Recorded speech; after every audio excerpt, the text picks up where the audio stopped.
നമസ്തേ, പ്രീതാസ് ഗലറിലേക്ക് സ്വാഗതം. എല്ലാവരും സുഖമായിരിക്കുന്നു എന്ന് വിശ്വസിക്കുന്നു. ഇന്ന് നമ്മളിവിടെ ഉണ്ടാക്കാൻ പോകുന്നത് കുറഞ്ഞ ചേരുവയിലുള്ള ഒരു ഉലുവക്കഞ്ഞിയാണ്. ഇത് ഷുഗർ, കൊളസ്ട്രോള്, നടുവേദന, സന്ധിവേദന ഇവയെല്ലാം കുറയാനും ശരീരബലം കൂട്ടാനും പ്രതിരോധശേഷി കൂട്ടാനും ദഹനത്തിനും എല്ലാറ്റിനും ഈ ഉലുവക്കഞ്ഞി നല്ലതാണ്. വളരെ രുചികരമായ രീതിയിലാണ് ഇനി നമ്മളിത് ഉണ്ടാക്കാൻ പോകുന്നത്. അപ്പോൾ അതുകൊണ്ട് കുട്ടികൾക്കും മുതിർന്നവർക്കും എല്ലാവർക്കും കഴിക്കാൻ പറ്റുന്ന ഒരു കഞ്ഞിയാണത്. അപ്പോൾ വീഡിയോ എല്ലാവരും സ്കിപ്പ് ചെയ്യാതെ മുഴുവനായിട്ട് കാണുമെന്ന് വിചാരിക്കുന്നു. വീഡിയോ ഇഷ്ടമായിട്ടുണ്ടെങ്കിൽ ഒന്ന് ലൈക്ക് ചെയ്യാനും മറ്റുള്ളവർക്കൊക്കെ ഷെയർ ചെയ്ത് കൊടുക്കാനും മറക്കില്ലല്ലോ. സബ്സ്ക്രൈബ് ചെയ്യാത്തവർ ഒന്ന് സബ്സ്ക്രൈബ് ചെയ്യാനും മറക്കല്ലേ. എന്നാൽ നമുക്ക് ഈ ഉലുവക്കഞ്ഞി എങ്ങനെയാണ് ഉണ്ടാക്കുന്നത് എന്ന് നോക്കാം. ഉലുവക്കഞ്ഞി ഉണ്ടാക്കാൻ വേണ്ടിയിട്ട് ആദ്യം ചെറിയൊരു ബൗൾ എടുത്തിട്ട് അതിലേക്കൊരു 2 ടേബിൾ സ്പൂൺ ഉലുവ ഇട്ട് കൊടുക്കുക. ഉലുവയിൽ ഒരുപാട് ഫൈബർ അടങ്ങിയിട്ടുണ്ട്. ഇത് ഡൈജഷന് നല്ലതാണ്. ഷുഗറും കൊളസ്ട്രോളൊക്കെ കുറയ്ക്കാനും പിന്നെ പാൽ കൊടുക്കുന്ന അമ്മമാരാണെങ്കിൽ അവരുടെ മുലപ്പാൽ വർദ്ധിക്കാനൊക്കെ ഉലുവ വളരെ നല്ലതാണ്. ഇനി ഇതിലേക്ക് കുറച്ച് വെള്ളം ഒഴിച്ചിട്ട് നന്നായിട്ടൊന്ന് കഴുകിയെടുക്കുക. ഒരു 3-4 തവണ നല്ല വെള്ളത്തിലൊന്ന് കഴുകിയെടുക്കുക. ഇപ്പം ഞാനിത് ഒരു 3-4 തവണ നല്ല വെള്ളത്തിൽ കഴുകിയെടുത്തിട്ടുണ്ട്. ഇനി നമുക്കിത് ഇവിടുന്ന് മാറ്റി വയ്ക്കാം. പിന്നെ ഇതിലും കുറച്ചുകൂടി വലിയൊരു ബൗൾ എടുത്തിട്ട് അതിലേക്ക് ഒരു 1/4 കപ്പ് ചെറുപയർ ഇട്ട് കൊടുക്കുക. ചെറുപയറിൽ ഒരുപാട് ന്യൂട്രിയൻസ് അടങ്ങിയിട്ടുണ്ട്. വെയിറ്റ് ലോസിന് നല്ലതാണ്. പിന്നെ ഷുഗറൊക്കെ കുറയ്ക്കാനൊക്കെ ഈ ചെറുപയറും വളരെ നല്ലതാണ്.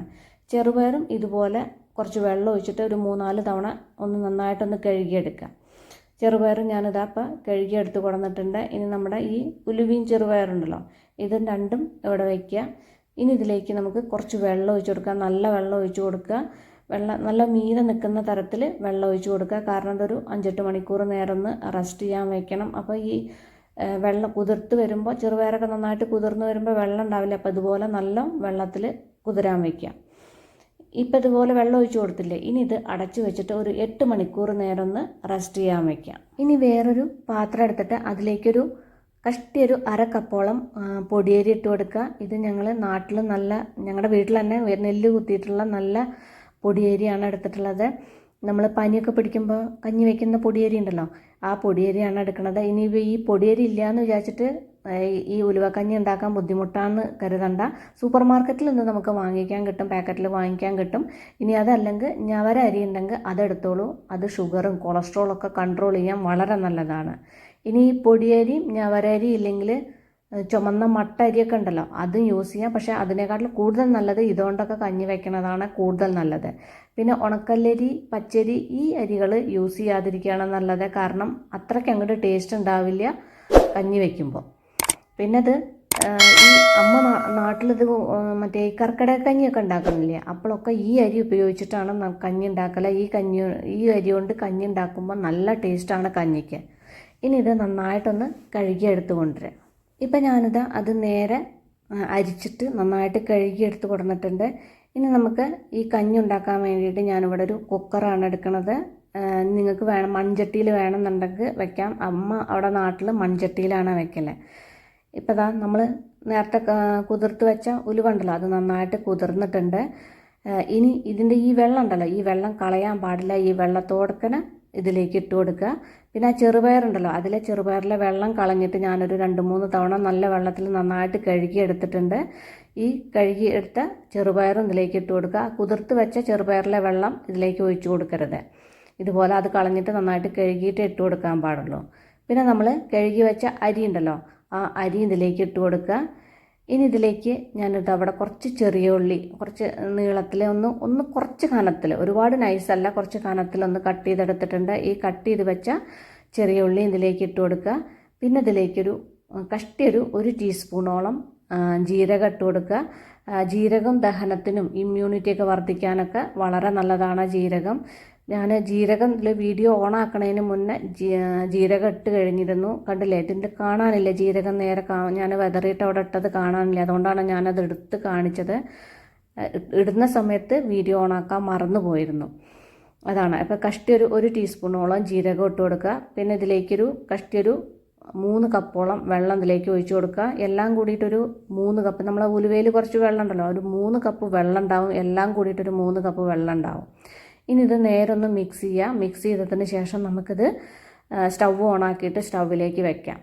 ഇനി അടച്ചു വെച്ചിട്ട് വിസിലിട്ടിട്ട് ഒരു 4 വിസിലടുപ്പിക്കണം. ആദ്യത്തെ ഒരു വിസിൽ ഹൈ ഫ്ലെയിമിലിട്ട് അടിച്ചതിന് ശേഷം മീഡിയം ഫ്ലെയിമിലിട്ടിട്ട് ഒരു 4 വിസിലടുപ്പിക്കുക.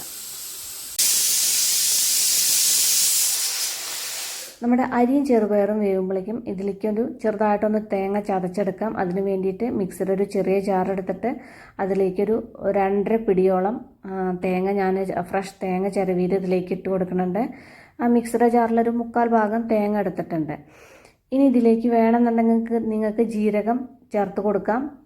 ആ കഞ്ഞിയിലിട്ടിട്ട് തിളപ്പിക്കേണ്ട ആവശ്യമില്ല, തേങ്ങയിൽ കൂടെ അരയ്ക്കാം. ഞാൻ പക്ഷേ തേങ്ങയിൽ കൂടെ അരക്കണേക്കാട്ടിലും എനിക്ക് കഞ്ഞിയിലിടുന്നതാണ് ഇഷ്ടം.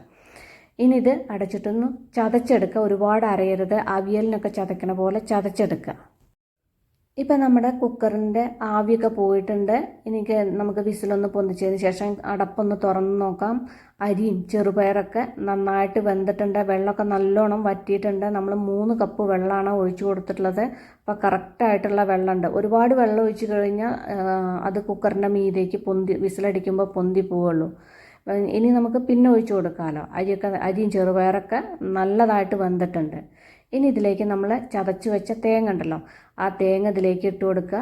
പിന്നെ ആ ജാറിൽ നമുക്ക് കുറച്ചുകൂടി വെള്ളം എടുത്തിട്ട് ആ വെള്ളം ഇതിലേക്ക് ഒഴിച്ചു കൊടുക്കുക. ഈ വെള്ളം തികയുണ്ടാവില്ല. ഒന്ന് മിക്സ് ചെയ്തതിന് ശേഷം നമുക്ക് വീണ്ടും ഒഴിച്ചു കൊടുക്കുക. ആവശ്യത്തിനനുസരിച്ചിട്ട് ഒഴിച്ചു കൊടുക്കാമല്ലോ.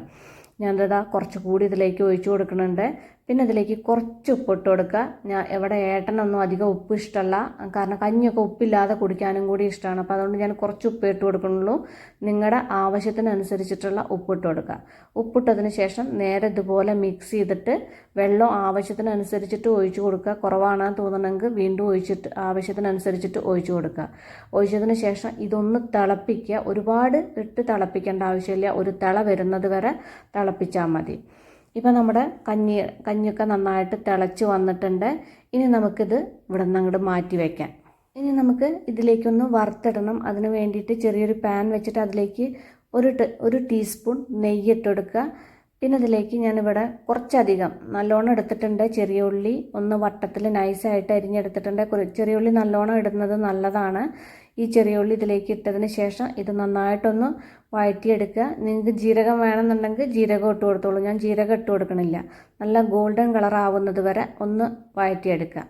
ഇപ്പോൾ അതാ നമ്മുടെ ഉള്ളിയൊക്കെ നന്നായിട്ട് വഴന്ന് വന്നിട്ടുണ്ട്, നല്ല ഗോൾഡൻ കളറായിട്ടുണ്ട്. ഇത്രയ്ക്കായാൽ മതി. ഇനി നമുക്കിത് കറിയിലേക്ക് ഒഴിച്ചിട്ട് ഒന്ന് മിക്സ് ചെയ്തെടുക്കാം. ഞാൻ മുഴുവനായിട്ട് ഒഴിക്കണില്ല, കുറച്ച് നമുക്ക് ചട്ടിയിൽ കഞ്ഞി ഒഴിച്ചതിന് ശേഷം ഗാർണിഷ് ചെയ്യാൻ വയ്ക്കാം. അപ്പോൾ ഈ വളരെ ഹെൽത്തി ആയിട്ടുള്ള ഉലുവക്കഞ്ഞി എല്ലാവരും ഒന്ന് ഉണ്ടാക്കി നോക്കൂ. ചെറുപയറും തേങ്ങയൊക്കെ ഇട്ടതുകൊണ്ട് തീരെ കയ്പില്ല. കുട്ടികളും മുതിർന്നവർക്കും എല്ലാവരും കഴിക്കും. ഇതെല്ലാവരും ഉണ്ടാക്കി നോക്കിയിട്ട് ഫീഡ്ബാക്കൊക്കെ എന്നെ അറിയിക്കാൻ മറക്കല്ലേ. അപ്പോൾ നമുക്കിനി അടിപൊളി പുതിയ റെസിപ്പിയുമായി കാണാം. നന്ദി, നമസ്കാരം.